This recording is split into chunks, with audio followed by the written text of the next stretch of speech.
Welcome to Plant Medicine Transmissions with Javier Regueiro.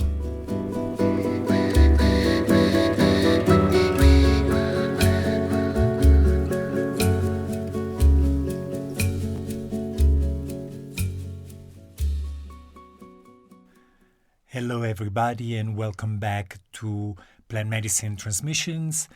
My name is Javier Regueiro.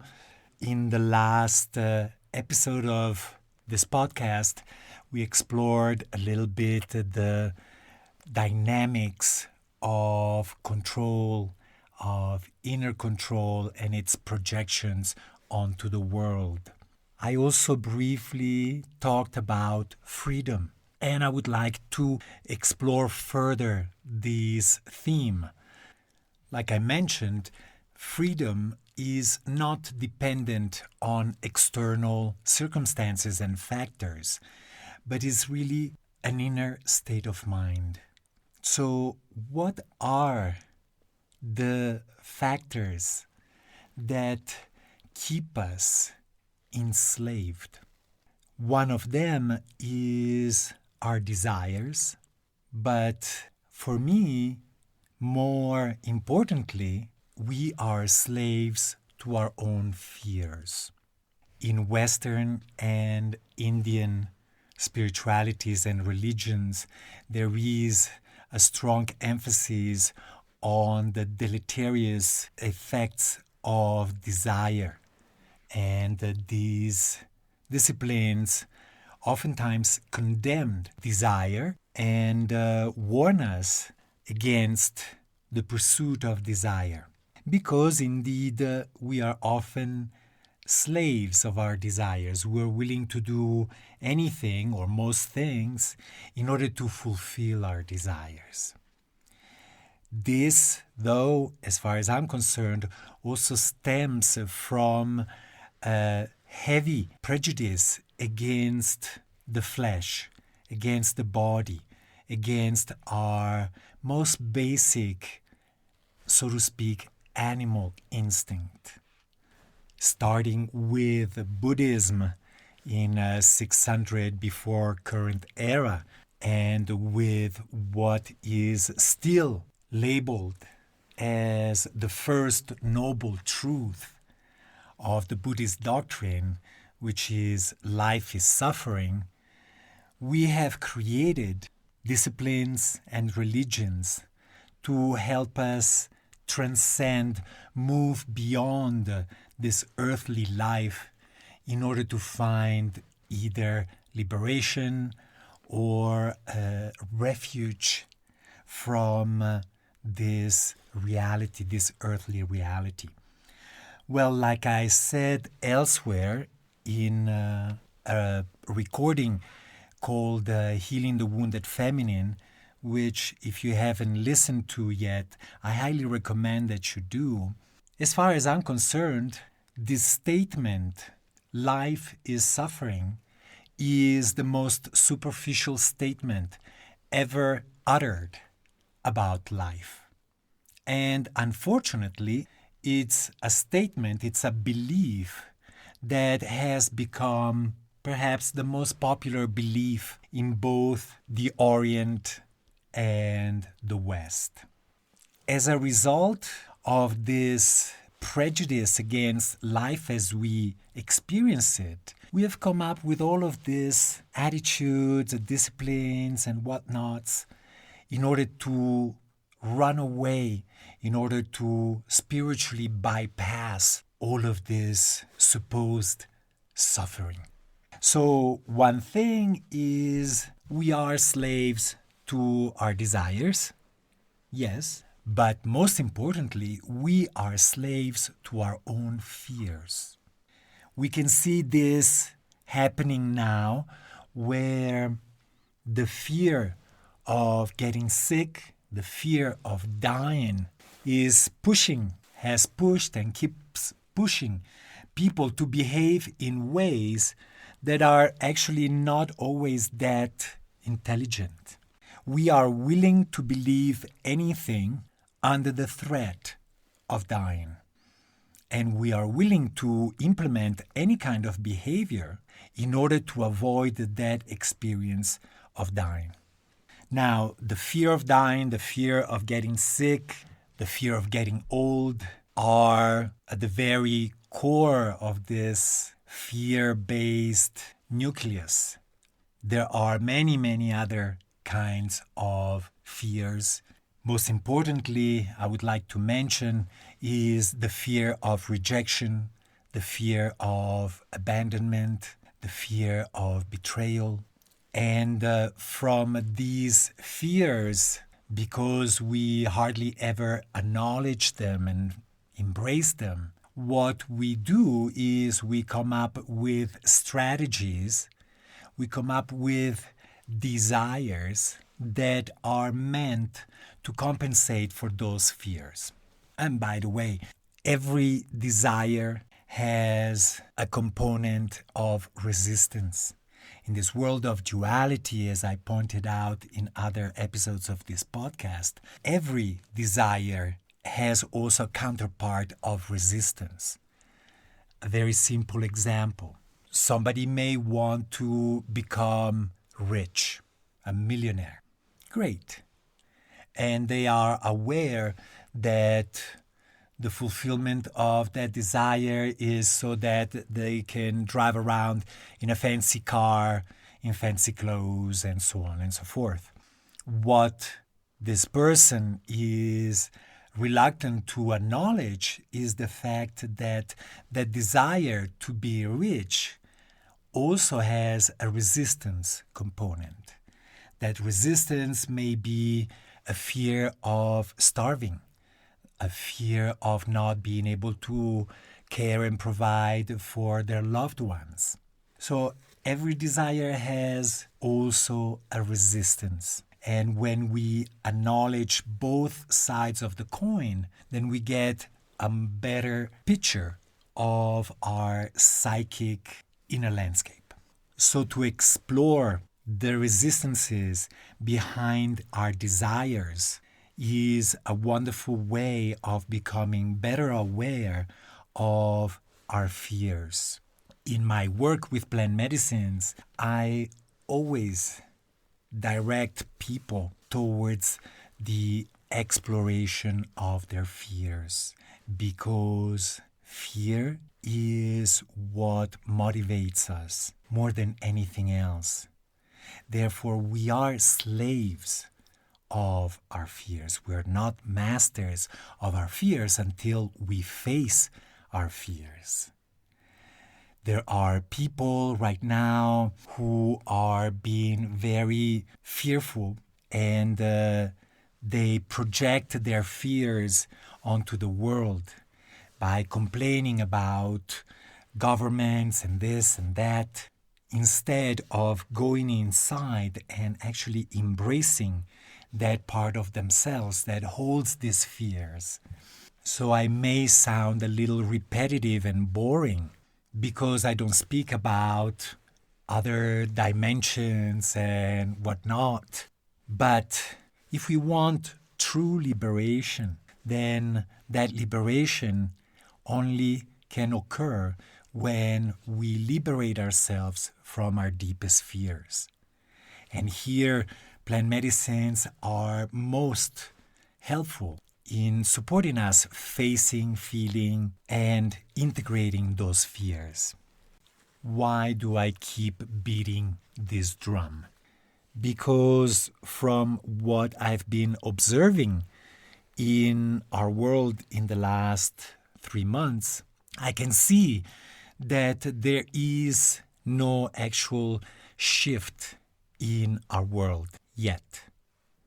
What I see is simply an accentuation of an old paradigm that actually no longer works for any of us except for those people who benefit from it.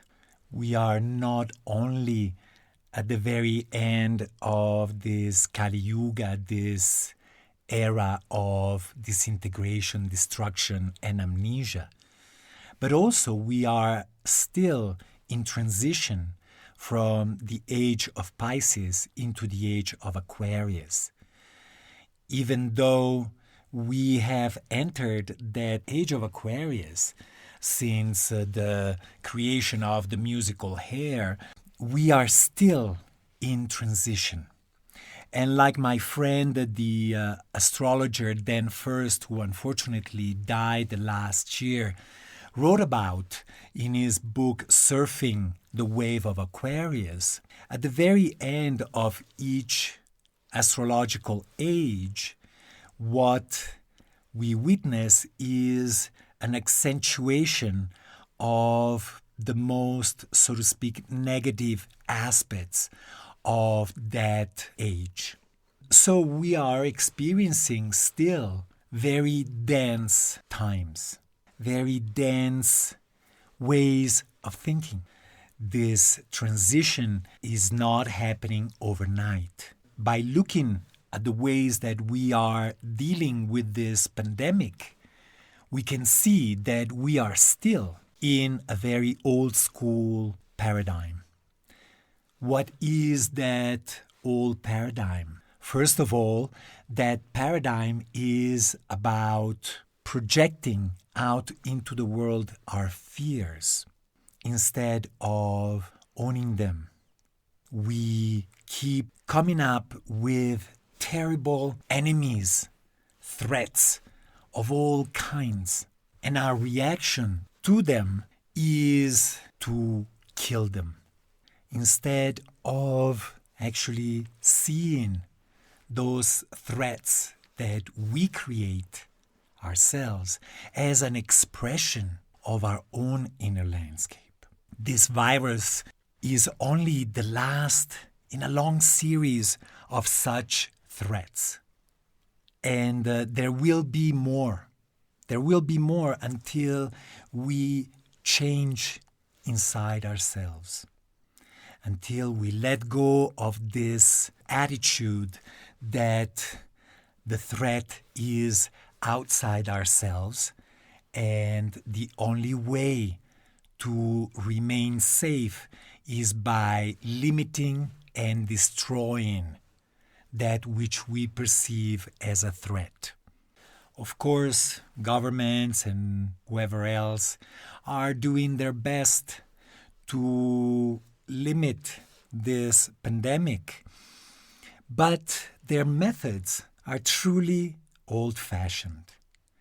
And in our present global situation, we'll find out that they are no longer effective because they don't really address who we are and what our human society has become in the last few decades. This attitude of killing, of destroying any pathogen, any threat that may come our way is part of a scientific and medical model that is no longer viable unless it is implemented at great cost. That great cost, we can see it now, is quarantine, indefinite quarantine, sanitation measures that are, as far as I'm concerned, neurotic, exaggerated, because when the threat is perceived as coming from outside, then there is infinite possibilities for such threat to become real. It's interesting that our authorities have not once, as far as I'm aware of, spoken about ways to improve our immune system. The problem is simply a virus. The problem is not the fact that as modern people, as people living in large urban developments, that our health has steadily declined in the last few decades. We are still being very proud of the fact that our human life has become more extended as a result of scientific progress. there is such a thing as a longer lifespan, but that is mostly due to better, or rather than better, bigger nutrition. Many people on this earth are eating more, and therefore their physical bodies are capable of living longer. But we can see how the quality of our lives has not improved. We suffer from ailments that were not even known to humanity until 100 years ago. And we are not willing globally to admit the fact that we are feeding ourselves with garbage, with food that is contaminated, from waters that are contaminated, air and soil that are contaminated by our very own agricultural and industrial practices. It is very ironic that in these quarantine times, with the largest part of our industries on standby, that we are managing, even in these times of quarantine, we are managing to poison the earth just as usual by dumping into the earth, into the water, huge amounts of chemical antibacterials. We have been praising since World War II antibacterial substances. Cleanliness is one of the essentials of health, and to a certain degree, it is true. But this excess, what we never talk about, is where do these chemicals end up? Where do these antibacterials, antiseptics that we use in hospitals, at home, in raising our cattle, where does it end? Well, we end up eating it. It's not only something that we use to wash our hands. Eventually, that antibacterial chemical will get into our bodies with very bad consequences. Our immune systems are severely compromised. We have become increasingly weak as human beings.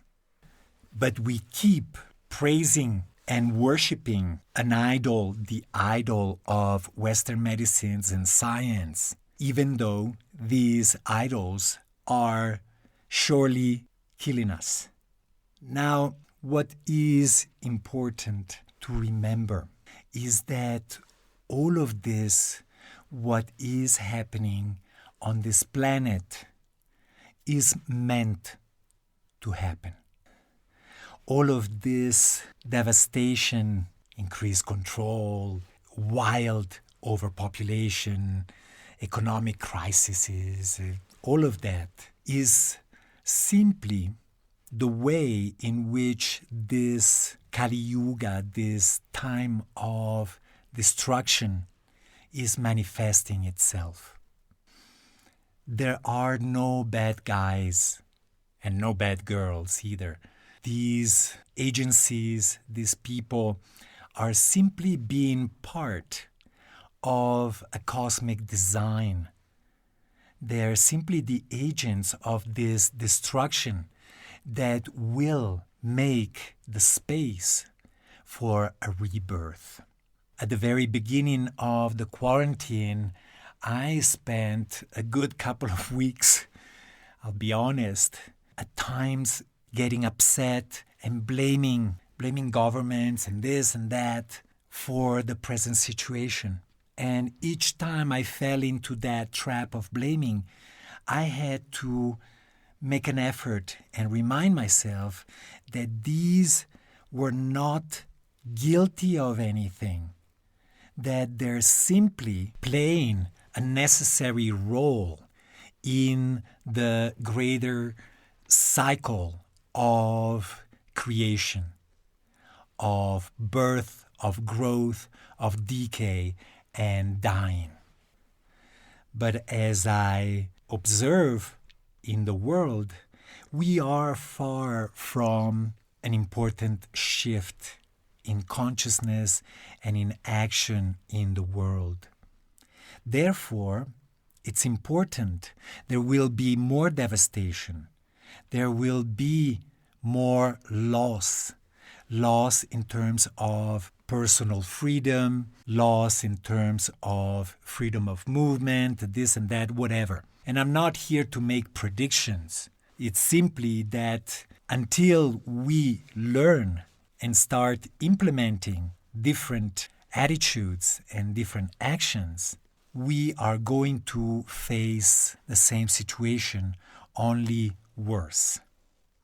So this is a very important time for each one of us to look at our own fears, to look at our own attachment to our desires, because our own personal freedom depends on it. And possibly for some years to come, those liberties may be reduced, impaired, or destroyed completely. What we can do proactively is to walk in integrity, to walk in alignment with our own deepest truths. And instead of going into a fear-induced amnesia, to keep remembering what and who really matters in our lives and what our highest values may be. The last thing, since clearly we only have the present time, the present moment to do so, is to gently become aware of our procrastination dynamics. We may not have a tomorrow. We only have now, and this present moment is full of infinite possibilities. If we only take advantage of it, if we only truly appreciate the blessings that the present moment offers us and the blessings that our lives offer us. Blessings.